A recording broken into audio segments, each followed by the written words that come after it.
একটা মেয়ে শ্বশুরবাড়িতে এসে তার শাশুড়ির হাত ধরেই কিন্তু সংসারের সবগুলো কাজ একটা একটা করে শিখতে থাকে, কিন্তু আমার বেলা তো পুরোপুরি উল্টো। আমার এই পুরো সংসারটাকে নিজের হাতেই একা একা আমাকে সামলাতে হয়েছে। এমনকি এই ৮ বছরে আমি যতটুকু করেছি সবকিছু নিজের চেষ্টাতে, নিজের পরিশ্রমেই করা হয়েছে। হয়তোবা একটা সংসার দূর থেকে দেখে মানুষের তেমন কিছুই মনে হবে না, মনে হবে যে এই আর এমন কি। কিন্তু যখন বাবার বাড়িতে কাজ না করা মেয়েটা একটা সংসার পুরো সামলানোর দায়িত্ব নেয়, তখন শুধুমাত্র সেই মেয়েটাই জানে সেই সংসারটাকে কিভাবে গুছিয়ে নেবে। এমনকি এই ৮ বছরের ২টা সন্তানকেও একা হাতে মানুষ করার যে দায়িত্বটা নিয়েছি, সেই দায়িত্বটা কম কিছু ছিল না। তারপরেও আল্লাহর কাছে সবসময় শুকরিয়া আদায় করে এমন একজন হাজবেন্ড পেয়েছি যে কিনা সব কাজেই আমাকে অনেক বেশি সাপোর্ট করে, অনেক বেশি হেল্প করে। তার হেল্প ছাড়া হয়তো বা এত সহজভাবে সবকিছু সামলে নেওয়া আমার পক্ষে কোনোভাবেই সম্ভব ছিল না। আর একটা সংসার জীবনকে সুন্দর করে গড়ে তোলার জন্য কিন্তু একজন সাপোর্টিভ হাজবেন্ড অনেক বেশি প্রয়োজন। বিয়ের পরের দিন থেকেই নিজেকেই নিজের রান্নাবান্নার কাজগুলো করতে হয়েছে। তো তখন তো তেমন কিছু রান্নাবান্না পারতামই না, মাকে অথবা বোনদেরকে ফোন দিয়ে রান্নাগুলো করতাম। আর এই ৮ বছরে কত কিছু পরিবর্তন হয়ে গিয়েছে।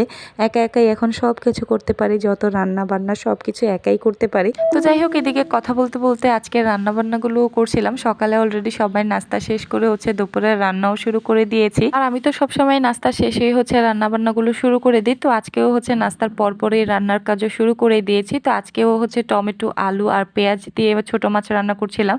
তো ওই দিন ছোট মাছটা কাঁচা রান্না করেছিলাম, আর আজকে একটু ভেজে তারপর রান্নাটা করছি। আর এই দিকে আজকে অনেক দিন পর বাসায় লাউ রান্না করা হচ্ছে।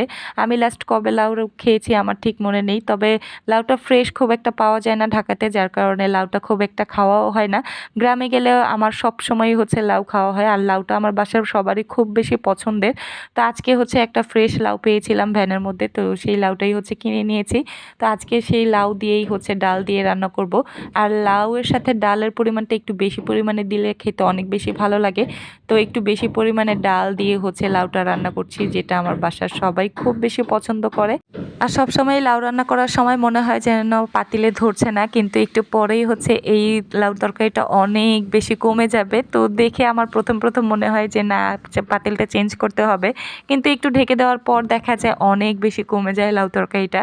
তো ওইদিকে কিন্তু আমার মাছের তরকারিটাও মোটামুটি রান্না করা হয়ে গিয়েছে। তো মাছটাকে এখন নামিয়ে নিচ্ছি, আর সাথে এদিকে লাউটাও রান্না করা হচ্ছে।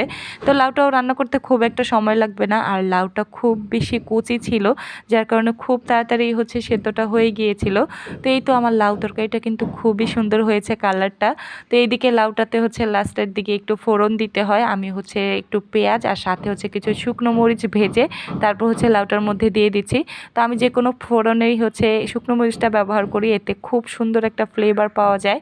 তো খুব সুন্দর করে এখন ফোড়নটাও দিয়ে দিলাম। আর আজকের লাউ তরকারির কালারটাও জাস্ট অনেক সুন্দর আসছিল, আর খেতেও অনেক বেশি মজা হয়েছিল। তো এই ছিল আমার আজকের রান্নাবান্না। তো এদিকে দুপুরে খাওয়া দাওয়া শেষ করে বিকেলের দিকে রায়ান বাবুকে নিয়ে সবাই একটু বসেছিলাম, আর রায়ান বাবু অনেক দুষ্টুমি করছিল। আর এই বাচ্চার ফেসটা দেখে আপনারা কেউ বুঝতেই পারবেন না ও যে কি পরিমাণ দুষ্টুমি করে। এখন তো খুবই শান্ত হয়ে বসে আছে, আর ক্যামেরা দেখলে সবসময় অনেক বেশি লজ্জা পায়, এভাবে চুপ করে বসে থাকে। কিন্তু ও বাসার মধ্যে এত এত পরিমাণে দুষ্টুমি করে, সারাক্ষণ সবাইকে একদম মাতিয়ে রাখে, এরকম একটা অবস্থা। বাসার মধ্যে সারাক্ষণ দৌড়াদৌড়ি, লাফালাফি, আমার বড় ছেলে কিছুই জানে না, আর এই ছোট ছেলে একদম পুরো মাতবর, এরকম একটা অবস্থা।